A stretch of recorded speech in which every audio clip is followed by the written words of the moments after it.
Welcome to GK practice class student. এটা তোমাদের 25 নম্বর class. তাই আমি প্রতিটা ক্লাসেই বলি যে তোমরা ক্লাসটি প্রথম থেকে শেষ পর্যন্ত দেখবে, কারণ এখানে আমি কোশ্চেনের সাথে সাথে কিছু এক্সট্রা কোশ্চেনও অ্যান্সারও আলোচনা করব। আর ভিডিওটির শেষে যদি ভিডিওটি তোমাদের ভালো লেগে থাকে তাহলে ভিডিওটি লাইক এবং চ্যানেলটিকে সাবস্ক্রাইব করে দিও, যাতে পরের ভিডিওগুলো তোমাদের খুঁজতে অসুবিধা না হয়। চলো বেশি কিছু না বলে ক্লাসটি স্টার্ট করা যাক। যেমন দেখো, কোশ্চেন নাম্বার 1 দেখো কী বলেছে, যে ক্ষারীয় দ্রবণে পিএইচ হলো, ক্ষারীয় দ্রবণে পিএইচ হলো অপশান এ 7, অপশান বি 7-এর কম, অপশান সি 7-এর বেশি, না অপশান ডি ওপরে কোনোটি নয়। তো তোমাদের অ্যান্সার কী হবে, যে ক্ষারীয় দ্রবণের পিএইচ কত, না এটা তোমাদের অ্যান্সার হবে অপশান সি বেশি। ক্ষারীয় দ্রবণে পিএইচ হলো 7-এর বেশি। এর সাথে মনে রাখবে যে 7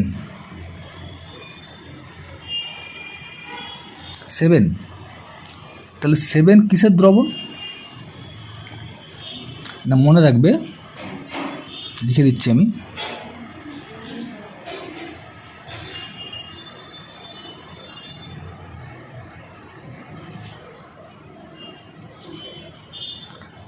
প্রথম দ্রবণের পিএইচ হলো 7, ক্ষারীয় দ্রবণের পিএইচ হলো 7-এর বেশি।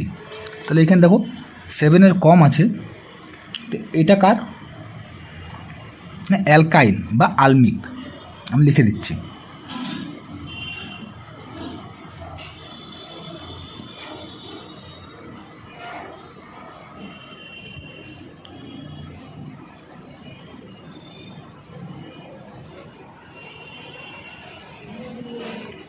আলমিক দ্রবণের পিএইচ হলো 7-এর কম। ওকে, তাহলে ক্ষারীয় দ্রবণ হয়ে গেল, ক্ষারীয় দ্রবণের 7-এর বেশি, আলমিক দ্রবণের 7-এর কম, আর প্রথম দ্রবণের হচ্ছে 7। ওকে, চলো পরের প্রশ্নে আসা যাক। দেখো কোশ্চেন নাম্বার 12, দেখো কুসিং সিনড্রোমের কারণ হলো, কুসিং সিনড্রোম অপশান এ অ্যাডিনাল কর্টেক্সের কম ক্ষরণ, অপশান বি অ্যাডিনাল কর্টেক্সের বেশি ক্ষরণ, অপশান সি থাইরয়েডের কম ক্ষরণ, না অপশান ডি থাইরয়েডের বেশি ক্ষরণ। তো তোমাদের অ্যান্সার কী হবে, এটা যে কুসিং ডোমেনের সিনড্রোম কোনটা, এটা তোমাদের অ্যান্সার হবে অপশান বি অ্যাডিনাল কর্টেক্সের বেশি ক্ষরণ। ওকে, চলো পরের প্রশ্নে আসা যাক। দেখো কোশ্চেন নাম্বার 4 কী বলেছে, যে চিত্তরঞ্জন লোকোমোটিভ ওয়ার্কস পশ্চিমবঙ্গের কোন জেলায় অবস্থিত, Chittaranjan locomotive works option A Purba Bardhaman, option B Birbhum, option C Paschim Bardhaman, না অপশান ডি আসানসোল। তোমাদের অ্যান্সার কী হবে, যে পশ্চিমবঙ্গ কোন জেলায় অবস্থিত, না এটা তোমাদের অ্যান্সার হবে অপশান সি পশ্চিম বর্ধমান। তো এর সাথে সাথে মনে রাখবে যে যে চিত্তরঞ্জন লোকোমোটিভ ওয়ার্কস এটা কিসের, তো মনে রাখবে এটি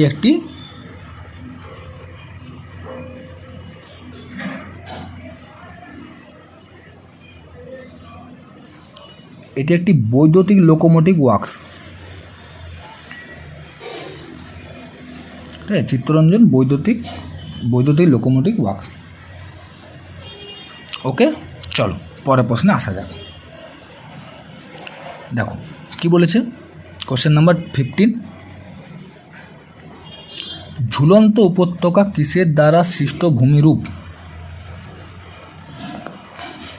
ঝুলন্ত উপত্যকা কিসের দ্বারা সৃষ্ট ভূমিরূপ, সরি এক সেকেন্ড, অপশান এ সমুদ্র, অপশান বি নদী, অপশান সি হিমবাহ, না অপশান ডি আগ্নেয়গিরি।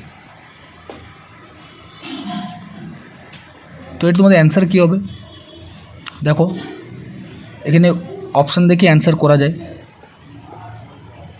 তো কিছু কিছু ক্ষেত্রে অপশানে কিন্তু অ্যানালাইসিস করে নেওয়া যায়। যেমন সমুদ্র তো হবেই না, নদীও হবে না, আগ্নেয়গিরির থেকে তো উপত্যকা কোনো মতেই হয় না, তাহলে কি বেঁচে রইল? হিমবাহ। তো এটা অ্যান্সার কী হবে?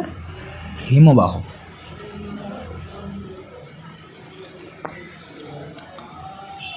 চলে এসো কোশ্চেন নাম্বার 16। দেখো, কোনো যে সংগঠিত মহাসমাবেশের কথা নিম্নলিখিত কে উল্লেখ করেছেন? দেখতে পাচ্ছ, কে উল্লেখ করেছেন? Option A Fa Hien, option B Hiuen Tsang, option G I Tsing, না অপশান ডি সুং ই উন। তাহলে তোমার অ্যান্সার কী হবে? যে কোন সংগঠিত মহাসমাবেশের কথা? না, এটা তোমাদের অ্যান্সার হবে অপশান বি হিউয়েন সাং।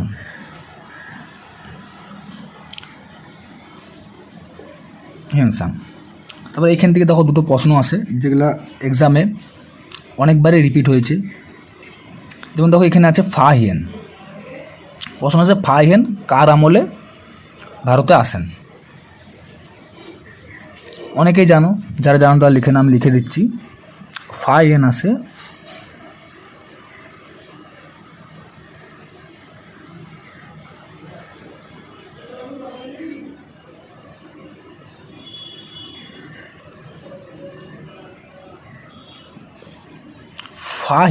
দ্বিতীয় চন্দ্রগুপ্তের আমলে। ওকে, আর হিউয়েন সাংটা আমি এইখানে লিখে দিচ্ছি।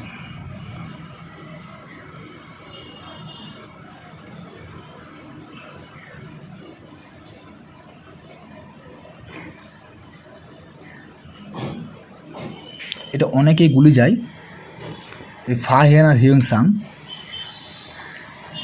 তার মনে রাখবে কোনো যে সংগঠিত মহাসমাবেশের কথা নিম্নলিখিত কে উল্লেখ করেছেন, সেটার অ্যান্সার হচ্ছে হিউয়েন সাং।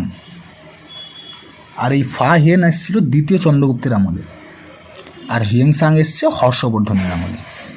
ওকে, চলো পরের প্রশ্নে আসা যাক। দেখো কোশ্চেন হচ্ছে 7, লাইফ ডিভাইন বইটি কার লেখা? লাইফ ডিভাইন বইটি কার লেখা? Option A Abul Fazal, option B Shri Aurobindo, Shri Aurobindo মানে Shri Aurobindo Ghosh, okay, Shri Aurobindo, option C Mahatma Gandhi, না অপশান ডি বিবেকানন্দ।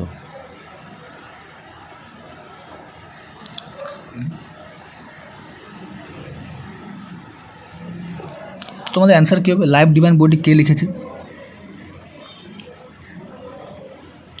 না, এটা তোমাদের অ্যান্সার হবে অপশান বি শ্রী অরবিন্দ বা অরবিন্দ ঘোষ।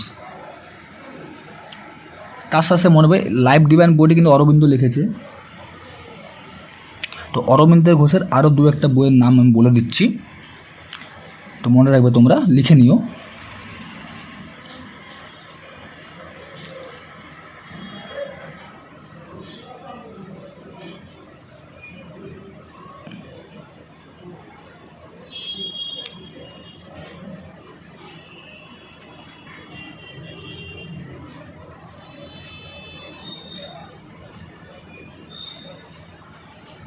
যেমন দেখো, লাইফ ডিভাইন লিখেছে অরবিন্দ ঘোষ, ভবানী মন্দিরও লিখেছে অরবিন্দ ঘোষ, তারপর বন্দে মাতরম অরবিন্দ ঘোষ। কোশ্চেন হয়তো ভবানী মন্দির দিয়ে দিতে পারলো লাইফ ডিভাইন না দিয়ে, বা বন্দে মাতরম দিয়ে দিতে পারলো, সেটাও কিন্তু অরবিন্দ ঘোষ হবে। ওকে, তারপর এখানে দেখো আবুল ফজল।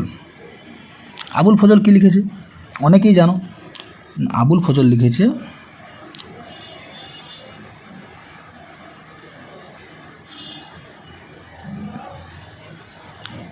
আকবর, সরি এটা ব হবে, আকবর নামা।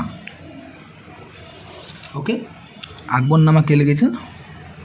আবুল ফজল। আমার আগের ক্লাসগুলোতে আমি এসব বইয়ের উল্লেখ করে দিয়েছি, যেমন হুমায়ুন নামা কে লিখেছেন? গুলবুদ্দিন বেগম, ঠিক আছে, বাবর নামা বাবর, আকবর নামা আবুল ফজল। তো তোমরা চাইলে আগের ক্লাসগুলো দেখে নিতে পারো। ওকে, তারপর দেখো এখানে আছে অপশান সি, দেখো মহাত্মা গান্ধী। যেগুলোর থেকে কোশ্চেন আসে আমি সেগুলো অ্যানালাইসিস করে দেবো। ওকে, তো তোমরা ক্লাসটা প্রথম থেকে শেষ পর্যন্ত দেখো। দেখো এখানে আছে মহাত্মা গান্ধী। তাহলে মহাত্মা গান্ধী দু একটা বইয়ের নাম বলে দিই আমি। এখানে দেখো একটা কি দুটো লেখা যাবে, তা আমি যেটা লেখা যাবে না সেটা আমি মুখে বলে দেবো, তোমরা লিখে নিও। ওকে, চলো। তারপর দেখো এই যে মহাত্মা গান্ধী কী কী বই লিখেছে, দু একটা বইয়ের নাম বলে দিই আমি। যেমন দেখো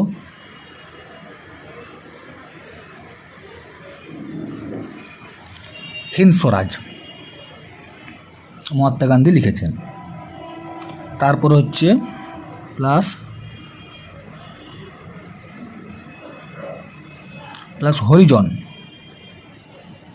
হরিজনটাও কিন্তু মহাত্মা গান্ধীরই লেখা। তারপরে যেটা একটা আছে, এটা লেখা যাবে না, বলে দিচ্ছি, মাই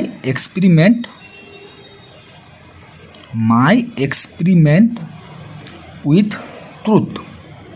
এটা কিন্তু কোশ্চেনে এসছিল, এই হিন্দ স্বরাজও কিন্তু কোশ্চেনে আসে, হরিজনও আসে, তো তোমরা এগুলো কিন্তু লিখে নিও।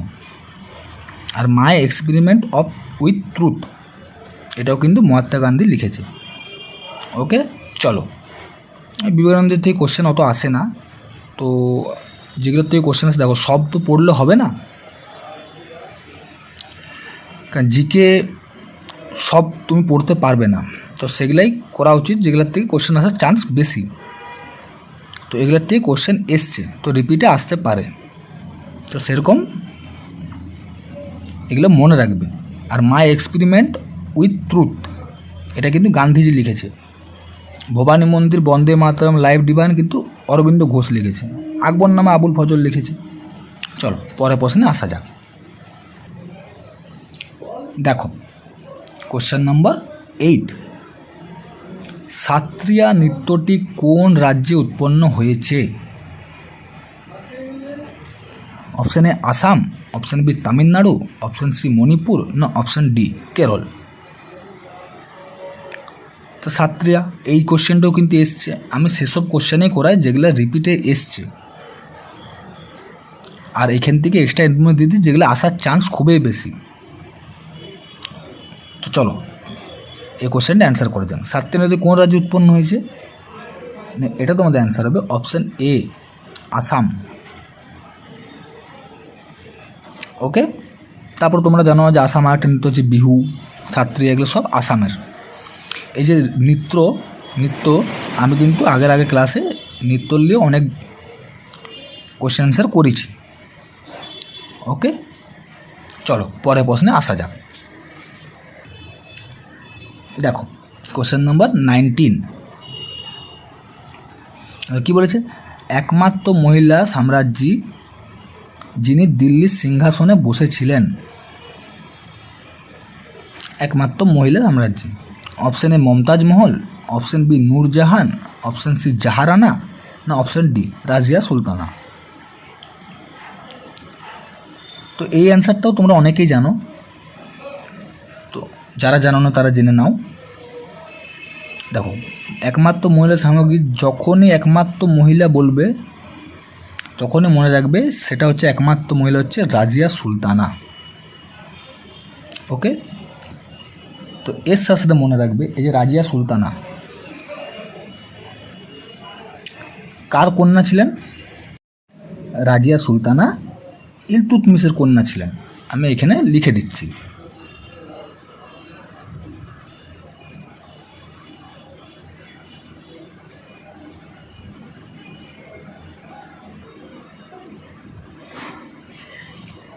ঠিক আছে, রাজিয়া সুলতানা ছিল ইলতুৎমিশের কন্যা। ওকে, এবং এটা মনে রাখবে এসার সাথে যে রাজিয়া সুলতানা এখানে তো লেখা যাচ্ছে না, তো আমি বলে দিচ্ছি, রাজিয়া সুলতানা ছিলেন ভারতের প্রথম মহিলা শাসক। যদি প্রশ্ন আসে ভারতের প্রথম মহিলা শাসক কে ছিলেন, সেটাও কিন্তু রাজিয়া সুলতানা। ওকে, আর তার সাথে সেটা মনে রাখবে এই যে যেহেতু ইলতুৎমিশের কন্যা, সেহেতু রাজিয়া সুলতানা কোন বংশের শাসক ছিলেন? না দাস বংশের, তিনি দাস বংশের শাসক ছিলেন। তো এই যে দেখো ইলতুৎমিশ, তা দাস বংশের প্রতিষ্ঠাতাকে কুতুবউদ্দিন আইবক। তা আমি এই যে ইলতুৎমিশ, কুতুবউদ্দিন আইবক এই সবের এক্সট্রা ইনফরমেশন আগের ক্লাসগুলোতে দিয়ে রেখেছি, তোমরা দেখে নিও। ওকে,